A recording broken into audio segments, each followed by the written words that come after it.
اسرائیل نے ایران کے اوپر وہ حملے کر دیے جس کا وہ 25 دن سے دھمکی لگا رہا تھا۔ اسرائیل کو جنگ لڑ ہی نہیں سکتا کسی سے جب تک کہ امریکہ اس کے ساتھ نہیں کھڑا ہوتا ہے بڑے بھائی کے طور پہ، باپ کے طور پہ۔ جسٹس یحییٰ آفریدی بدقسمتی سے ایک فوسچین بارگین کر کے یہاں پہنچے ہیں چیف جسٹس۔ انہوں نے کس قسم کا بارگین کیا ہے، کیسے انہوں نے اپنی سیلف رسپیکٹ کو، پاکستان کی جوڈیشری کے جو مسلمہ ایکسیپٹڈ پرنسپلز تھے ان کو انہوں نے وائلیٹ کیا ہے۔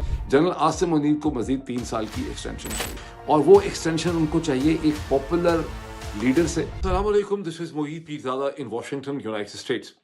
پاکستان میں اور مشرق وسطیٰ میں 26 اکتوبر 2024 کا دن، ہفتے کا دن ابھی پروگرس کر رہا ہے، لیکن بہت سی انٹرسٹنگ، بڑی اہم، بڑی سنسنی خیز قسم کی ڈیولپمنٹس ہمارے سامنے آ چکی ہیں۔ فار انسٹنس، آج صبح مشرق وسطیٰ میں جو صبح کے 2:30 بجے سے 5 بجے کے درمیان میں اسرائیل نے ایران کے اوپر وہ حملے کر دیے جس کا وہ 25 دن سے دھمکی لگا رہا تھا۔ اگر مشرق وسطیٰ میں یہ صورتحال ہے تو پاکستان میں آج ایک نئے چیف جسٹس جناب جسٹس یحییٰ آفریدی حلف اٹھا رہے ہیں، اور انہوں نے پیغام یہ بھجوایا ہے کہ اب پاکستان میں رول آف لاء کا رول ہوگا۔ تیسری طرف ہم دیکھتے ہیں کہ بشرا بی بی کے بعد عمران خان کی بہنیں جو ہیں علیمہ اور عظمیٰ، وہ جیل سے باہر آ چکی ہیں، اور مسلسل الزام لگایا جا رہا ہے کہ ایک ڈیل جو ہے وہ پاکستان تحریک انصاف اور اسٹیبلشمنٹ کے درمیان میں ہو رہی ہے۔ قاضی صاحب چلے گئے، اس کے ساتھ ہی جناب نواز شریف صاحب نے فوری طور پہ ایئرپورٹ کی دوڑ لگائی۔ پاکستان سے برطانیہ، دبئی، برطانیہ اور امریکہ کا رخ جو ہے وہ نواز شریف صاحب اختیار کر رہے ہیں۔ ڈاکٹر شہباز گل نے ناروے کے اندر وہاں کی سینٹرل پارٹی جو ہے، سینٹرل پارٹی کے ساتھ پاکستان تحریک انصاف کے بہاف پہ ایک بڑا انٹرسٹنگ انیشیٹو انہوں نے لیا ہے، اور کانگریسمین گریگ کسار کا جو میں نے انٹرویو کیا تھا اس کے اندر بہت انٹرسٹنگ ایسی چیزیں تھیں جسے آپ میں سے اکثر لوگوں نے نظر انداز کر دیا۔ یہ تمام ڈیولپمنٹس میرے سامنے، لیکن سب سے پہلے چلتے ہیں ایران کی طرف، اسرائیل کی طرف، اور ساتھ ہی میں آپ کو یاد کرواؤں گا، ریکویسٹ کروں گا کہ اگر ابھی تک آپ نے اس چینل کو سبسکرائب نہیں کیا، اسے جوائن کریں، سبسکرائب کریں، بیل آئیکن پہ کلک کریں، ویڈیو پسند آتی ہے لائک کریں، شیئر کریں، لیکن ڈیبیٹ اور ڈسکشن میں اور کامنٹ میں ضرور حصہ لیں۔ اب چلتے ہیں ایران کی طرف، جہاں پر ایران کے اوپر اسرائیل نے بالآخر وہ حملہ کر ہی دیا جس کا وہ 25 دن سے دھمکی لگا رہا تھا۔ اس حوالے سے میں نے بہت سی ریسرچ کی بھی ہے، میں بہت سی چھوٹی چھوٹی سلائیڈز اور خبروں کے ٹکڑے جو ہیں وہ اسکرین کے اوپر آپ کو دکھانے کی کوشش کروں گا جس سے آپ بہتر طور پہ شاید پڑھ بھی سکیں، اور میرے ہاتھ میں بھی اس حوالے سے بہت سے پوائنٹس ہیں جہاں سے دیکھتا ہوا کچھ آپ سے ڈیٹیلز جو ہے میں شیئر کرنا چاہتا ہوں۔ سب سے پہلے دیکھیے کہ مشرق وسطیٰ میں ایران اور اسرائیل کے درمیان میں جب صبح کے 2:30 بجے کا وقت تھا ہفتے کا، تو صبح کے 2:30 بجے اسرائیل کی ڈیفنس فورسز IDF جو ہے انہوں نے کہا کہ ہم نے ایران کے اوپر ہم نے ایئر سٹرائکس جو ہیں وہ شروع کر دی ہیں، اور صبح کے 5 بجے انہوں نے کہا کہ 2.5 گھنٹے کے بعد ہماری یہ ایئر سٹرائکس جو ہیں وہ اب کنکلوڈ ہو گئی ہیں۔ ہم نے 20 جگہوں کو اور 20 ٹارگٹس کو ہم نے نشانہ بنایا ہے، 3 شہر جس میں تہران بھی شامل تھا، اس کے علاوہ 2 عراق کے بارڈر کے اوپر ہیں، وہاں ہم نے ملٹری انسٹالیشنز جو ہیں، ان کی جو مسل سینٹرز ہیں، مسل مینوفیکچرنگ فیسلٹیز جو ہیں، ان کو ہم نے ٹارگٹ کیا۔ اب ذہن میں رکھنا بہت ضروری ہے کہ ایران پہ جو حملہ کیا ہے اسرائیل نے، یہ ایکسپیکٹڈ تھا، اس میں کوئی سرپرائز کا ایلیمنٹ جو ہے وہ نہیں ہے۔ ایران کو بھی پتا تھا کہ حملہ ہونا ہے، اسرائیل بھی بار بار کہہ رہا تھا کہ حملہ ہونا ہے، اور ظاہر ہے جب چیز اس طرح سے کی جاتی ہے تو وہ بہت زیادہ مختلف نوعیت کی ہوتی۔ پزل اصل میں یہ تھا کہ ایران پہ اسرائیل نے 25 دن تک دھمکی لگائی، حملہ کیوں نہیں کیا؟ پچھلی دفعہ جب اپریل 2024 کے اندر اسرائیل اور ایران میں اس قسم کی صورتحال ہوئی تھی، جب ایران نے اسرائیل کے اوپر 300 بیلسٹک میسائل داغے تھے، تو اسرائیل نے 5 دن کے اندر اس کا جواب دیا تھا، لیکن یہاں 5 دن جو ہے وہ 25 دنوں میں بدل گئے۔ اس کی وجہ بنیادی طور پہ کیا ہے؟ اسرائیل کی وجوہات، اسرائیل کی کنفیوژن، اسرائیل کی جو لمیٹیشنز اور کمزوریاں ہیں وہ بڑی کھل کے ہمارے سامنے آ چکی ہیں، اور 2 سیٹس آف کمزوریاں ہمارے سامنے آئی ہیں۔ ایک تو یہ ہے کہ 1 اکتوبر 2024 کو ایران نے جو بیلسٹک میسائلز کا حملہ کیا اسرائیل کے اوپر، جو اسرائیلی اور امریکن سورسز کہتے ہیں کہ 180 تھے، جو ایرانی کہتے ہیں کہ 250 کے قریب تھے یا اس سے زیادہ تھے، وہ نسبتاً نہ صرف بہت تیز تھے بلکہ خاصے ایکوریٹ تھے۔ شروع میں تو اسرائیلی ذرائع ابلاغ نے، اسرائیلی سورسز نے اور امریکہ کے ذرائع ابلاغ نے یہی کہا کہ اسرائیل کا بال بھی بیکا نہیں ہوا، کچھ شیشے ٹوٹ گئے، کچھ ریسٹورنٹس کی بلڈنگ اور فرنیچر جو ہے وہ ٹوٹا، اور تمام مثل جو ہے ان کو ناکام بنا دیا گیا، اور امریکنز نے اور برٹش جو فورسز ہیں اس میں انہوں نے بڑا رول پلے کیا, کچھ جارڈینینز نے بھی رول پلے کیا. لیکن اس کے کچھ دنوں کے بعد جب امریکہ کے ذرائع ابلاغ میں فار انسٹنس واشنگٹن پوسٹ کے اندر اس کا انالیسس چھپا ایکسپرٹس کا, تو وہ یہ تھا کہ یہ ایک خاص سے ایکوریٹ قسم کے مسل سے یہ اپنے اہداف پہ پہنچے. ان کے اندر ہیوی پے لوڈ نہیں تھا لیکن ان کی ایکوریسی جو ہے وہ ٹھیک تھی, اور نیورٹن بیس کے اوپر ہی جو ان کا ایئر بیس تھا 30 ٹھکانے جو ہیں یہ 30 نشانوں پر یہ مسل جو ہے وہ پہنچ سکے. سو اسرائیلیوں کو یہ پتہ چلا کہ ایران کی جو مسل کیپیبلٹی ہے وہ خاصی امپروو ہو چکی ہے, امریکنز کو بھی پتہ چلا. دوسرا اس میں ذرا غور کر لیں ایک اور پوائنٹ کا کہ اسرائیل کا ٹوٹل جو رقبہ ہے وہ تقریباً 9,000 اسکوائر مائل کے قریب ہے, میل ہے, جبکہ ایران کا جو رقبہ ہے وہ تقریباً 6,30,000 میل کا ہے. اور ایران نے جگہ جگہ اپنی مسل فائرنگ کیپیسٹیز جو ہے وہ انڈر گراؤنڈ بھی رکھی ہوئی ہیں. اس کا مطلب ہے کہ آپ کسی سڈن ایک حملے سے ایران کی مسل کیپیسٹیز جو ہے اسے آپ ڈسٹروائے نہیں کر سکتے.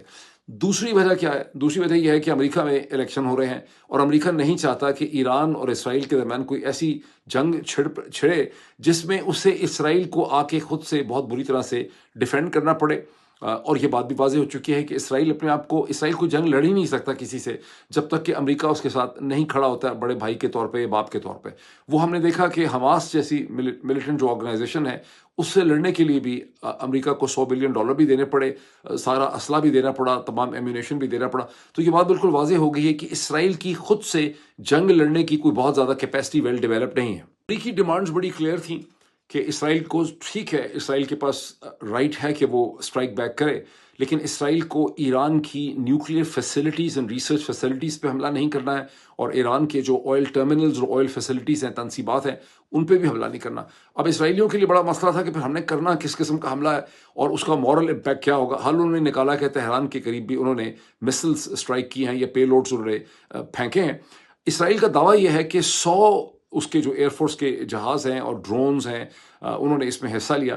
جو ایرانین سورسز کے کلیم ہمارے سامنے اس وقت آ رہے ہیں, جو پاکستان کے اندر ایران کے جو سورسز ہیں اور پاکستانی ملٹری کے سورسز ہیں, ان سے یہ پتہ چل رہا ہے کہ بنیادی طور پہ اسرائیلی ملٹری نے صرف ڈرونز ہی استعمال کیے ہیں, یہ اصل میں ایئر فورس کا حملہ ہے ہی نہیں. ویسے بھی ذہن میں رکھیے کہ ویسے اسرائیل نے یہ اپنی کیپیسٹی ڈیمونسٹریٹ کی ہے کہ 1,000 میل دور تک جا کے حملہ کر سکتے ہیں کیونکہ ہوتیز پہ انہوں نے حملے کیے ہیں. لیکن یہاں زیادہ ایویڈنس یہی ہے کہ یہ ایرانی سورسز یہ کہہ رہے ہیں کہ یہ ڈرون سٹرائکس ہیں, ان مینڈ ایریل وہیکلز کے یہ حملے ہیں, اور یہ 5 kg سے کم کا پے لوڈ جو ہے یہ کیری کرتے تھے. 20 جگہوں پہ اس کو نشانہ بنایا گیا. ایرانی بھی کہتے ہیں کہ تہران کے قریب بھی ٹھکانوں کو نشانہ بنایا گیا اور عراق کے بارڈر پہ نشانہ بنایا گیا. اور اسرائیلی اب یہ کہہ رہے ہیں, اسرائیلی جیسے ہی حملہ شروع ہوا اسرائیلیوں نے کہنا شروع کر دیا کہ ہم نیوکلیئر سائٹس کے اوپر یا ہم آئل تنصیبات جو ہیں اس کے اوپر حملہ نہیں کریں گے, اور ہم تو خالصتاً جو ملٹری ٹارگٹس ہیں, ایئر فورس کے ٹارگٹس ہیں, مسل مینوفیکچرنگ کیپیسٹی کے ایریاز ہیں یا بسیج کے اوپر جو ہے ہم ٹارگٹ کریں گے. نیٹ افیکٹ کیا ہے؟ نیٹ افیکٹ یہ ہے کہ یہ حملہ اس طرح سے کیا گیا ہے کہ ایران کے پاس کاؤنٹر سٹرائک کرنے کا کوئی جواز نہیں ہے. سو میری انڈرسٹینڈنگ یہ ہے کہ یہ معاملہ اب کچھ دیر تک یہاں پہ رک جائے گا. تاہم جو اس کی خطرناک بات ہے وہ یہ کہ یہ دونوں ملک ایک دوسرے سے ایک پراکسی کانفلکٹ, بالواسطہ کانفلکٹ تو کر ہی رہے تھے گزشتہ 20 برس سے یا 25 برس سے. اب ان کی کھل کی بھی لڑائیاں ایک دوسرے سے شروع ہو گئی ہیں. یہ ایکچولی ایک ریڈ ہیرنگ ہے, اس پہ دیکھتے ہیں بعد میں کیا ڈیولپمنٹ ہوتی ہے. چلتے ہیں پاکستان کے نئے چیف جسٹس جناب جسٹس یحییٰ آفریدی کی طرف, جو آج پاکستان کے چیف جسٹس آف پاکستان کی حیثیت سے حلف اٹھا رہے ہیں.